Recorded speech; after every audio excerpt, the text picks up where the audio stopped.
Welcome to the potholder tutorial. For this project, you'll need a loom loops, and a crochet hook. Begin by hooking the loops onto one side of the loom and stretch it to the opposite side.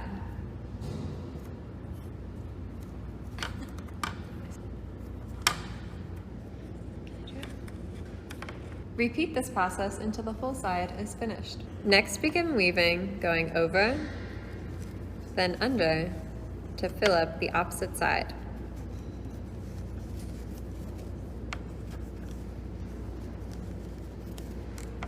For the next row, start under, then over, alternating for each spike. Be sure to squish down as you go. Now that you have all sides filled, it is time to start the finishing touches. Pick a corner to start and pick up 2 loops. Pull the one behind in front of the first one and keep going with this process.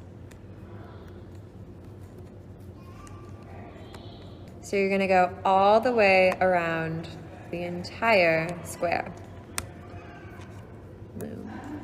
For the last loop, what you're gonna do is pick both up, pull it over, and then stretch this last one out and tie a knot. So you can hang it from something. Kind of stretch into place, and there is your beautiful potholder. Now you have your completed potholder. If you have any questions, just ask a member of our staff. Thanks for watching.